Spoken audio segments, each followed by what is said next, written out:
Hello and welcome back to Two Fans Talk B-Ball. I want to start off by talking about the recent Summer League and how great it was. The last game was pretty exciting, having Denzel Valentine as the MVP. He was projected to be a lottery pick, but because he had teams were concerned about his medical issues, so that's how he fell so late in the draft to go to the Bulls.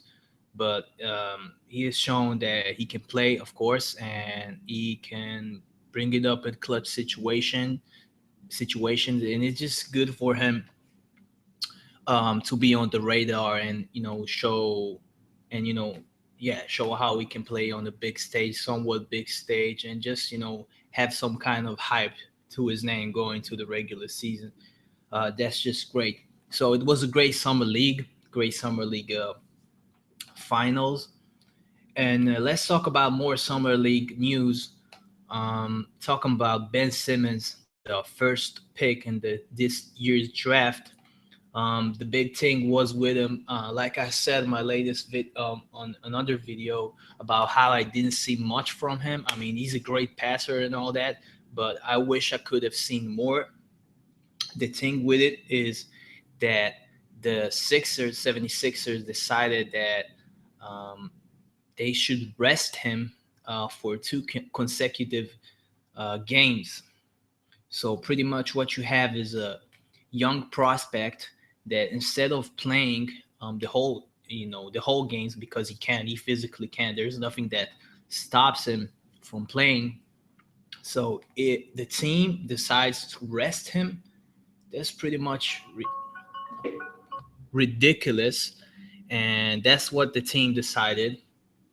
So this whole thing started in San Antonio, where Greg Popovich he started resting older players to get them fresh into the regular season, so into the postseason. So that's where it started. But it's like the 76ers, they're taking it too far. It's not them resting a veteran player going into the postseason and they want him fresh. It's just the opposite. It's not even closer to the postseason. It's in the preseason. It's in the summer league. They're resting a young player. It's ridiculous. They're taking it too far. The reason for it was that they said that they consulted the medical staff and all that. What is to consult? He's 19. Let him go and play. It's like so ridiculous to see a 19-year-old player, and everybody wants to see him play, and instead he's sitting on the bench talking to his coach. I mean, eating French fries, taking selfies with like fans instead of playing, and having some kind of stupid smile to go with it. I mean, that was just hard to see. And former players like Isaiah Thomas, they really slammed him, and I'm with him, with Isaiah on it 100%. That it's just bad. It's just bad for the team. It's just bad for him. 76ers are known to make very bad decisions, in the draft. Overall, just making bad decisions, and that's just another bad decision. And it's often said that as much as it very important, for players, they want to get drafted higher, but the most important thing is to get drafted to the right team because nobody. I mean, Jalil Okafor, when he got picked to the 76ers, he much have rather pick to the Lakers. And it's not about getting drafted higher. It's just being in the right situation with a good franchise that's gonna develop you instead of the opposite. So just another bad decision for the 76ers. Not, I mean, I'm not surprised about their bad decisions, but that's just mind blowing. That's just what is that? Resting a player in the summer league. I mean, what? This is weird. So So yeah, more bad things from the 76ers. And yeah, that's about it. I hope you have a good season. Everybody talks about how he's gonna be the next LeBron James. I don't think so, but we're gonna see. Next up is Dion Waiters. Dion Waiters, he had a 4 year contract when he came to the league, and it was no, it was a 2 year no, a 4 year contract with 2 years a team option where which the which the team exercised. So he had a 4 year contract going to OKC from the Cavaliers. So now when he finished his contract, he got a qualifying offer from the OKC Thunder for about I think 6.5 million or something like that, and he did not accept that offer. He just the offer was there. He just didn't accept it. So the OKC Thunder they taken back their offer. So now he's an unrestricted um, free agent. The thing with Dion Waiters, before this year's playoff, I didn't think Dion should be in this league. He's a two guard that can't really shoot. It's like he had that personality where he didn't accept his role because he had that notion that he can be great and he is great. So often you'd see him, he wasn't looking to play make, I mean, or get his teammates better. He's a two guard, not a point guard, but still you saw him just, taking the ball on a one-on-one ISO like he's the best player on the team, the first option, and he's not even the second or the third option. So just not accepting his role, and just trying to do more that he should at this point, and it just was bad, and seeing him spotting up on the corner where he can't shoot, it was just bad. So the only thing that was left for him is to play defense, play good defense, and he did that. So that's not enough. So I didn't think he had a spot in this league, but in this year's playoff, he really developed. And when I mean developed, is his personality, because I think he finally accepted he accepted his role that he should just try to do these things in the court and don't try to do more than he should, and just accept that role and accept that that's what it is right now, and just build off of that and try to develop out of that, and don't think like that you should is the best player on the court, and just do all that stuff. So I think he finally accepted his role, and he actually started playmaking in the playoffs, playing great defense, and he actually made his 3 point shots, which is great. I don't know if it's something that's going to stick, but still, it's a great sight to see.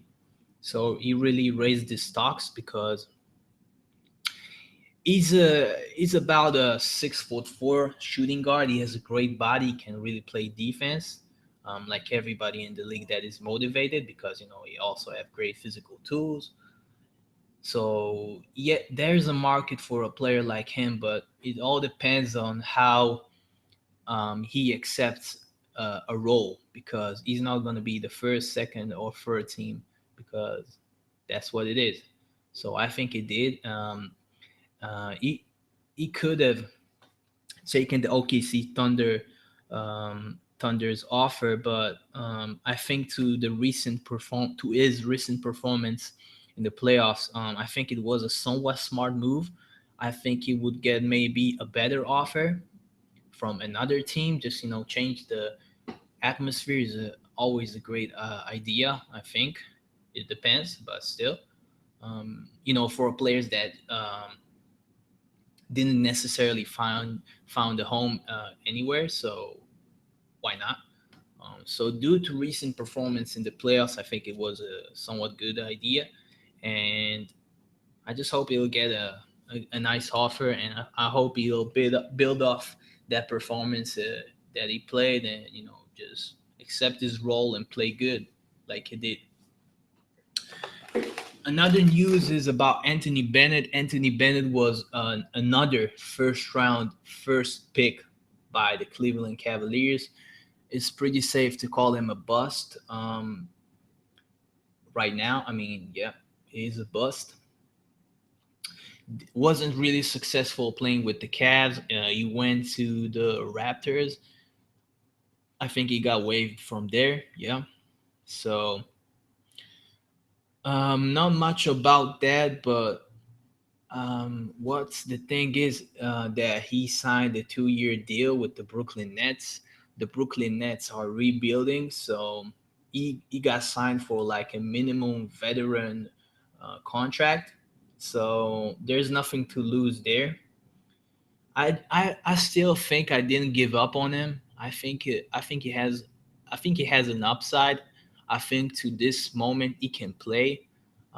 He can play above the rim. He has a great body to play the power forward. He's not really tall, but he has long arms, so that really doesn't matter that he's not that tall.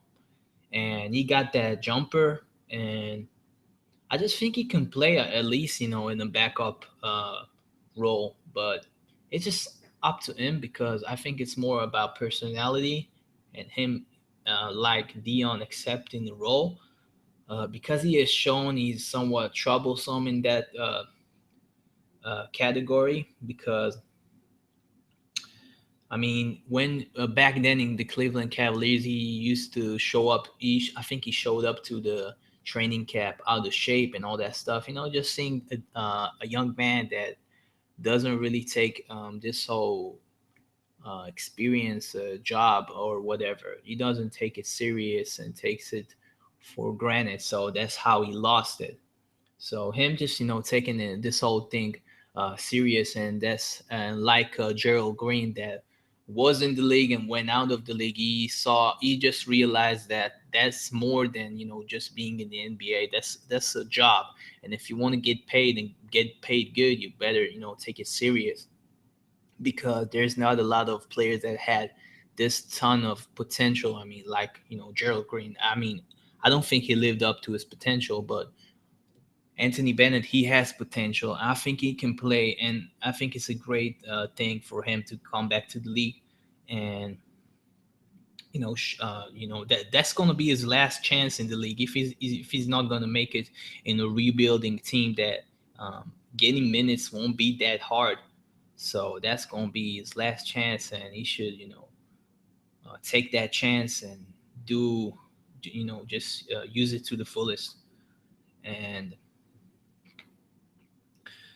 about the Brooklyn Nets, not a lot of not a lot of things to say about their just they got Brook Lopez. I mean, and I think Boston have their first round pick last next year maybe.